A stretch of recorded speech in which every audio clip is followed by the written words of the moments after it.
ایک بدبخت نے کہا کہ مسلمانوں کو اگر کمزور کرنا ہے تو ان سے 4 چیزیں چھین لی جائیں. 4 چیزیں جب مسلمانوں میں موجود ہیں تو یہ کمزور نہیں ہو سکتے. ایک قرآن مجید، یہ ان کی وحدت کی ضمانت ہے، اور یہ کتاب ان کی وہ ایسی پاکیزہ اور متحرک اور فعال تھیوری ہے جو کبھی بھی فرسودہ نہیں ہوتی، اور ہر دور کی ضرورت کو یہ کتاب پورا کرتی ہے. اور یہ اس غیر متبدل کتاب کے ذریعے سے گرے ہوئے بھی اٹھ پڑتے ہیں. تو اس کتاب کو اگر ختم کر دیا جائے تو یہ تسخیر کیے جا سکتے ہیں. دوسری بات، ان سے حج ختم کر دیا جائے. حج ان کی وحدت کی علامت ہے، ان کی شان و شوکت اور شکوہ مسلم کی ضمانت ہے. لہذا حج ختم کر دیا جائے تو ان کو تسخیر کیا جا سکتا ہے. تیسری بات، ان سے جہاد کا خاتمہ کر دیا جائے. جہاد ختم ہو جائے گا تو یہ کمزور ہو جائیں گے. چوتھی چیز، ان کے سینے سے عشق رسول چھین لیا جائے. محبت رسول اس کے سینے سے کھینچ لی جائے. اگر یہ دولت نہیں رہے گی تو یہ مٹی کے مجسمے ہوں گے اور ان کے اندر کچھ نہیں ہوگا. وہ فاقہ کش جو موت سے ڈرتا نہیں ذرا، روح محمد اس کے بدن سے نکال لو. تو کہا یہ 4 چیزیں اگر ان سے چھین لی جائیں تو ان کو تسخیر کرنا آسان ہوگا. اب ان میں سے 2 چیزوں پر جب محنت کی گئی تو جہاد کے خاتمے کے لیے مسلمہ پنجاب مرزا قادیانی کو کھڑا کیا گیا، اور اس کا کام یہ تھا کہ مسلمانوں کی ذہن سازی کرے کہ جہاد ختم ہو گیا ہے. اور وہ خود لکھتا ہے کہ میں نے جہاد کی ممانعت پر اتنا کچھ لکھا ہے اور اطراف و اکناف میں بھیجا ہے، اگر وہ جمع کرنا ممکن ہو تو 300 الماریاں بھر جائیں. اتنا کچھ میں نے جہاد کی ممانعت میں لکھا ہے. تو وہ اس ایجنڈے پہ آیا تھا.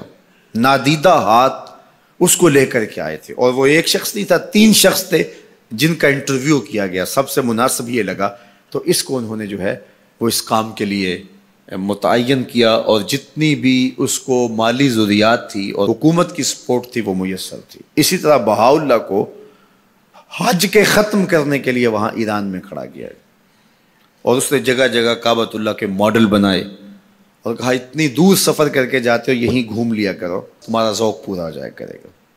اب یہ 2 لوگوں کو نادیدہ ہاتھوں نے ان 2 چیزوں کو ختم کرنے کے لیے، جہاد اور حج کو ختم کرنے کے لیے تیار کیا تھا، اور ان کے اوپر اس زمانے کے اندر انہوں نے کروڑوں روپے لگائے تھے.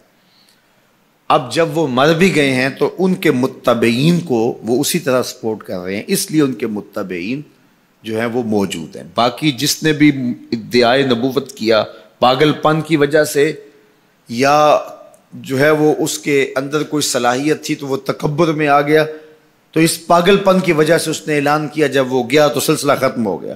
لیکن یہ جو 2 لوگ تھے ان کو باقاعدہ نادیدہ ہاتھوں نے کاشت کیا تھا اور پھر پانی دیا تھا، اور اب یہ کٹ گیا ہے تو نیچے سے ان کی پنیری کو وہ اب بھی جو ہے وہ پانی دے رہے ہیں اور گوڈی کر رہے ہیں، اور مسلمانوں کے اندر رخنہ اندازی کے لیے انہوں نے ہمیشہ ان کو فعال رکھا ہے اور ان کو ہمیشہ وسائل فراہم کر رہے ہیں. اس لیے امت کو ان سے محتاط رہنے کی بہت زیادہ ضرورت ہے، چونکہ یہ نادیدہ ہاتھوں کے مہرے ہیں جو مسلمانوں کو نقصان دینے کے لیے اور ان کے اندر سے ان جذبوں کو ختم کرنے کے لیے جو ہے وہ دن رات کوشاں ہیں، اور مغرب کی جاسوسی اسلامی ممالک سے کر کے جو ہے وہ ان کو فائدہ پہنچاتے ہیں. اور مسلمانوں کے لیے بالخصوص پاکستان کے لیے یہ مرزائی اس قدر خطرناک ہے کہ علامہ اقبال علیہ رحمہ نے اس زمانے میں کہا تھا، ابھی پاکستان بننے جا رہا تھا، آپ نے کہا تھا کہ مرزائی اسلام کے بھی غدار ہیں، پاکستان کے بھی غدار ہیں. اور پھر زمانے نے دیکھا، علامہ اقبال علیہ رحمہ تو 1938 میں انتقال کر گئے، لیکن 47 میں پاکستان بنا تو لوگوں نے دیکھا کہ ان لوگوں نے پاکستان کی مخالفت کی، اور جب پاکستان ٹوٹا، 2 ٹکڑوں میں تقسیم ہوا، تو اس وقت قادیاں میں چراغاں کیا گیا، انہوں نے خوشی کا اظہار کیا. پاکستان ایٹمی طاقت بنا تو وہاں سوگ منایا گیا، اور آج بھی یہ ربوے کے اندر دفن ہوتے ہیں تو امانتاً دفن ہوتے ہیں. ان کا یہ مکروہ عقیدہ ہے کہ پاکستان ٹوٹ جائے گا اور ہمیں یہاں سے اٹھا کر کے ہماری گندی لاشوں کو وہاں ربوے سے قادیان کے اندر شفٹ کیا جائے گا.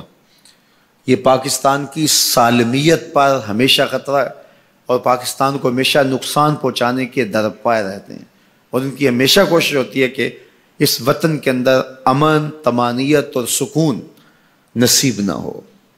مسٹر بھٹو نے کہا تھا کہ جو حیثیت امریکہ کے اندر یہودیوں کی ہے وہی حیثیت پاکستان کے اندر مرزائی حاصل کرنا چاہتے ہیں. حکومت بھلے کس کی بھی ہو، لیکن یہ پاکستان کے اہم مناصب پر فائز ہو کر کے جو ہے وہ پاکستان کو اپنے کنٹرول اور قابو میں لینا چاہتے ہیں. لیکن اللہ بھلا کرے ان لوگوں کا جنہوں نے دن رات کی کاوشوں سے، محنتوں سے آئین کے اندر ان کو غیر مسلم قرار دلوایا. علماء نے، مشائخ نے، سب لوگوں نے، تمام مسالک کے لوگوں نے مل کے اس میں کاوش کی، محنت کی کہ یہ 7 ستمبر کا دن تھا، 1974 کی شام تھی، 4:35 ہو رہے تھے کہ جب دستخط ہوئے کہ مرزائی چاہے ربوی ہوں چاہے لاہوری ہوں کافر ہیں، اور پھر ہر سمت سے نعرہ تکبیر اور نعرہ رسالت کی آوازیں آنے لگی اور تاجدار ختم نبوت زندہ باد کی صدائے دل نواز گونجنے لگی. پھر اس وقت سے لے کر یہ پاکستان کے خلاف سازشوں میں اور زیادہ مصروف ہو گئے. پوری دنیا کے اوپر پھیلے ہوئے مرزائی پاکستان کو رسوا اور بدنام کرنا چاہتے ہیں مختلف ممالک کے اندر، اور ان کے مختلف ممالک کے ساتھ تعلقات ہیں مختلف بنیادوں پر، چونکہ یہ تھے ان کے، اور ان کے خود کاشتہ پودا تھا مرزائیت جو یہاں لگایا گیا، یہودیت کا خود کاشتہ پودا ہے. لیکن مرزائی یہ نہیں سمجھتے کہ پاکستان یوں ہی نہیں بنا، یہ کسی حادثے کا نتیجہ نہیں تھا، پاکستان محبوب کی نگاہوں کا نتیجہ. اللہ کے خاص فضل سے یہ پاکستان مارز وجود میں آیا.